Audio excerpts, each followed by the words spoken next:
جادوئی دروازہ۔ ایک دفعہ کا ذکر ہے، ایک چھوٹے سے گاؤں میں زین نام کا لڑکا رہتا تھا۔ زین بہت تجسس پسند تھا اور اکثر گاؤں کے ارد گرد کی جگہوں کو کھوجنے نکل جاتا۔ گاؤں کے باہر ایک پراسرار جنگل تھا جس کے بارے میں لوگ کہتے تھے کہ وہاں جنات کا بسیرا ہے۔ کوئی بھی اس جنگل میں جانے کی ہمت نہیں کرتا تھا، مگر زین ہمیشہ وہاں جانے کا سوچتا رہتا۔ ایک دن زین جنگل کے کنارے پہنچا اور وہاں ایک عجیب سا دروازہ دیکھنے کو ملا۔ یہ دروازہ بہت پرانا اور خوبصورت تھا، اس پر سنہری نقش و نگار بنے ہوئے تھے اور درمیان میں ایک نیلے رنگ کا ہیرا چمک رہا تھا۔ زین کے دل میں خوف اور تجسس دونوں تھے، لیکن اس نے ہمت کر کے دروازہ کھول دیا۔ جیسے ہی دروازہ کھلا، زین ایک بالکل مختلف دنیا میں پہنچ گیا۔ یہاں درخت ہوا میں تیر رہے تھے، پرندے روشنی کے بنے ہوئے تھے اور ہر چیز جادوئی تھی۔ زین حیرت سے ارد گرد دیکھ رہا تھا کہ ایک بوڑھا شخص اس کے قریب آیا۔ اس کے ہاتھ میں ایک چھڑی تھی جس سے رنگین روشنی نکل رہی تھی۔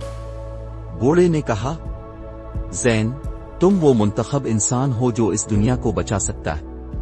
یہاں کے لوگ ایک شیطان کے قبضے میں ہیں اور صرف تمہارے جیسا بہادر انسان ہی انہیں آزاد کرا سکتا ہے۔ زین پہلے تو گھبرایا، مگر پھر اس نے حامی بھر لی۔ بوڑھے نے زین کو ایک جادوئی تلوار دی اور کہا کہ اسے کالا قلعہ تلاش کرنا ہوگا جہاں شیطان قید میں ہے۔ زین سفر پر نکل پڑا اور راستے میں عجیب و غریب مخلوقات سے لڑتا رہا۔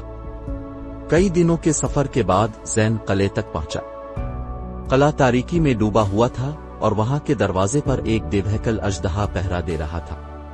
زین نے ہمت کر کے اژدہے سے جنگ کی اور اپنی تلوار سے اسے شکست دے دی۔ قلعے کے اندر زین نے شیطان کا سامنا کیا جو بہت طاقتور تھا۔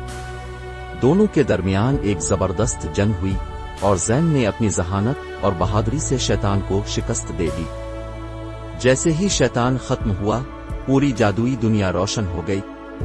لوگ خوشی سے جھومنے لگے اور زین کو اپنا ہیرو مان لیا۔ بوڑھا دوبارہ آیا اور زین کو شکریہ ادا کیا۔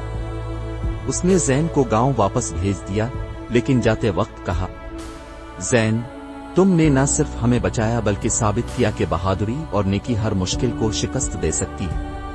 زین جب واپس آیا تو وہ نہ صرف گاؤں بلکہ اپنی زندگی میں ایک نیا انسان بن چکا تھا۔ سبق: ہمت اور نیکی کے ساتھ ہم بڑی سے بڑی مشکل پر قابو پا سکتے ہیں۔